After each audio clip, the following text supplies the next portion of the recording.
But also going back to when Silver always used to say, we're looking at the data. The data says this, the data says that. Here's Silver actually acknowledging that the data was wrong and that all the rest period, the load management, and the science, quote unquote, was wrong about the actual rest time. The more these NBA players rest, the more likely it was for them to get hurt, especially with this new scheduling that they have. A game, then a rest day, game, rest day, game, rest day, for long stretches of periods. It's resulting in teams not having the ability to practice on their day off because they have to travel, they have to watch film, there's not enough time. And players of the past used to have, kind of a grueling schedule, but they would have periods where they have 3 to 4 days off. And that allowed them to build up a calluses to last throughout the season. And also at the same time, actually having a full committed day off where there's no travel, no nothing. Because right now, the way the scheduling is, with a game day off, players' day off is pretty much their travel day, their day to watch film. They don't get a full rest day where they're not, pretty much where they get a day to themselves. And it offers very little time for hard practices in between these games. All I can say is we've worked with our teams.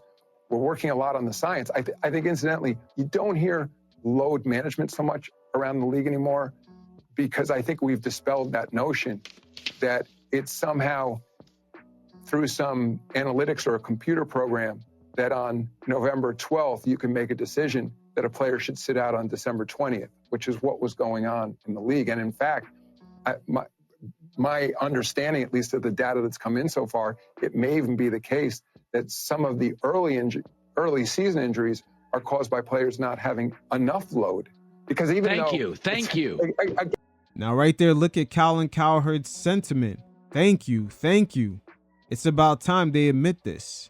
Because for the older NBA fans, them seeing players have a crazy workload and barely any injuries happen, it's fairly obvious to them that today's players are having too much rest time.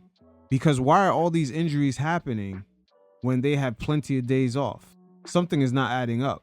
Yeah, again, it's kind of fascinating. Like when I got to the league a little over 30 years ago, a lot of players would take the month of August and like literally go fishing. Yeah.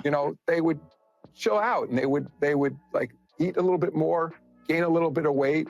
They'd come into training camp, and that's when you got back into shape.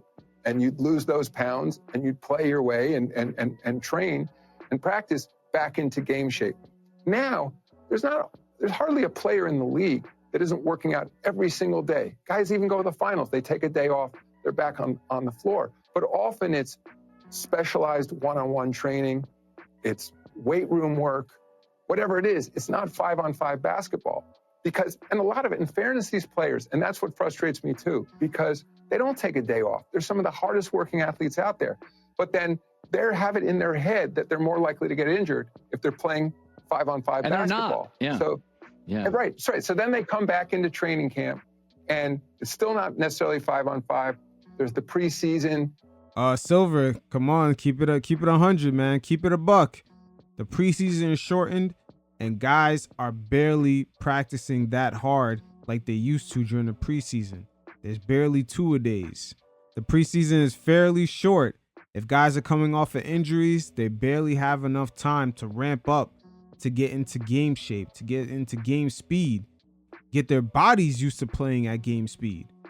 They're getting way too much rest time, and by the time they get up to game speed, they're actually in the game, then they get hurt. Again, minutes are limited. Then boom, the regular season comes, and at least I can't say it's perfect.